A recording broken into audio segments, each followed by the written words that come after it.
আসসালামু আলাইকুম। আজকে সকাল থেকেই প্রচুর পরিমাণে বিরামহীনভাবে বৃষ্টি হচ্ছে।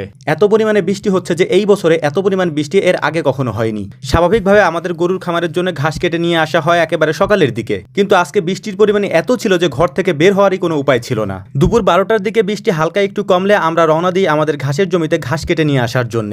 এখন যে জমিতে আমরা এসেছি ঘাস কাটার জন্য, এখান থেকে মূলত আমরা ঘাস কাটি না, আমরা ঘাস কাটি অন্য একটা জায়গা থেকে যেখানে আমাদের বুনা ঘাস রয়েছে, অর্থাৎ যেখানে আমরা বুনেছিলাম ঘাস, ওই ঘাসগুলি আমরা এখন কাটতেছি। কিন্তু এই জমিটা আমাদের খামারের একেবারে কাছে হওয়ার কারণে এখান থেকেই আমরা ঘাস কেটে নিয়ে যাওয়ার জন্য আগে থেকে প্ল্যান করেছি, কারণ অত দূর থেকে হয়তো বৃষ্টির মধ্যে আমরা আসতে পারবো না। বৃষ্টি এখানে এত পরিমাণে হয়েছে যে উঁচু যেসব ঘাসের জমিগুলি আমাদের আছে সেখানেও পানি জমে গেছে, অর্থাৎ এখান থেকে যে আমরা ঘাস কাটতেছি এই জায়গাটা উঁচু, কিন্তু এখানেও পানি জমে গেছে। তো ঘাস কাটতে কাটতে একটা প্ল্যান আমরা করেছিলাম, সেটা হচ্ছে এই বৃষ্টির মধ্যে যদি একটু ভুনা খিচুড়ির আয়োজন করা হয় তাহলে বিষয়টা অনেক ভালোই হয়। কিন্তু এই বৃষ্টির মধ্যে, এত বৃষ্টির মধ্যে আমাদেরকে ভুনা খিচুড়ি কে রান্না করে দিবে? তো যাই হোক, প্ল্যান যেহেতু আমরা করেছি, রান্না তো আমরা নিজেরাও করতে পারবো, তো ভাবলাম যে ঠিক আছে, আমরা আমাদের চপার মেশিনে যে ঘাসগুলি এনেছি এই ঘাসগুলিকে কেটে রেখে তারপর আমরা রান্নার আয়োজনটা করবো ইনশাআল্লাহ। তো আমরা আমাদের ঘাসগুলি কাটার জন্য চেষ্টা করতেছিলাম, কারণ এই ঘাসগুলিতে পানি যেহেতু লেগে গিয়েছে, পানি লাগার ক্ষেত্রে এই ঘাসগুলি কাটতে একটু সমস্যা হয়। ভেজা থাকার কারণে মেশিনের যে বেল থাকে এই বেল স্লিপ করে, এর পাশাপাশি ব্লেডও স্লিপ করে, যে কারণে ঘাস কাটতে অনেক সমস্যা হয়। তাছাড়া সকাল থেকেই হচ্ছে বিদ্যুৎ আমাদের এখানে নেই, আমাদের ঘাস কাটতে হবে ডিজেল চালিত আমাদের যে মেশিনটা আছে এই মেশিনটা চালিয়ে তারপর এই ঘাসগুলি আমরা কাটবো। যেহেতু মোটরের আমরা চালাইতে পারবো না, বিদ্যুৎ যেহেতু এখানে নেই, এখন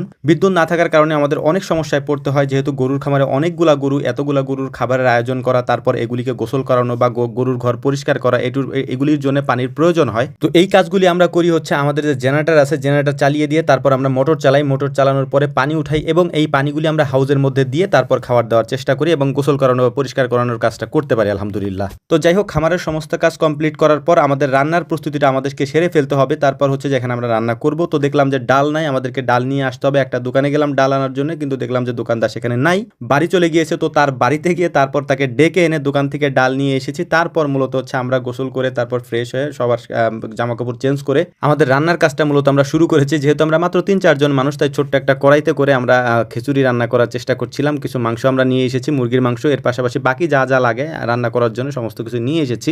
এরপর আমরা শুরু করেছি আলহামদুলিল্লাহ রান্নাটা করা, অর্থাৎ খুব অল্প সময়ের মধ্যে কাজটা আমাদেরকে করতে হবে, কারণ বাইরে প্রচুর পরিমাণে বৃষ্টি তখনও হচ্ছিল।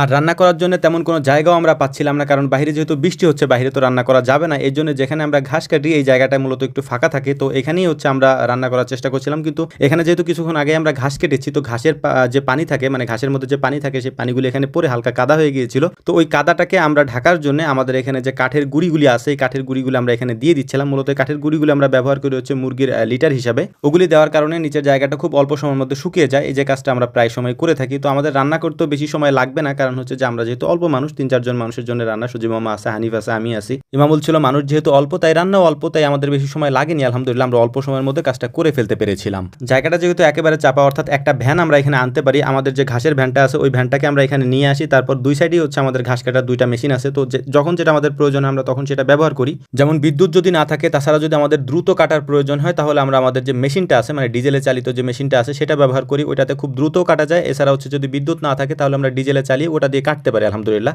অপর সাইডে আমাদের মোটর দিয়ে আরেকটা মেশিন আছে, যেটা হচ্ছে যে বিদ্যুৎ দিয়ে আমরা চালাই, মানে যখন বিদ্যুৎ থাকে তখন ওটা দিয়ে চালাই। ওটা দিয়ে কাজ করতে একটু সুবিধা হয়, কারণ ওটা যেহেতু আস্তে আস্তে কাটে, সময় নিয়ে খুব আরামসে ওটা কাটা যায় আর কি। তো 2টা মেশিনে 2 ধরনের কাজ মূলত। তো যাই হোক, আলহামদুলিল্লাহ দেখতে দেখতে আমাদের মুরগির মাংসের ভুনা খিচুড়ি রান্না করা হয়ে গিয়েছে। তো এটাকে আমরা নামিয়ে নিচ্ছিলাম হচ্ছে আমাদের একটা ঢাকনার মধ্যে, যেটার মধ্যে আমরা সবাই একসাথে খেতে পারবো। খিচুড়ির মধ্যে আমরা কিছু হাঁসের ডিম দিয়ে দিয়েছিলাম, সেগুলিও সিদ্ধ হয়ে গিয়েছে, আমরা সেগুলিকেও নামিয়ে নিচ্ছিলাম। তো যাই হোক, আমাদের সব কাজ কমপ্লিট, এখন আমাদের খেতে হবে, কারণ সারাদিন আমরা না খাওয়া। আপনারা আমাদের জন্য দোয়া করবেন। আসসালামু আলাইকুম রহমতুল্লাহ।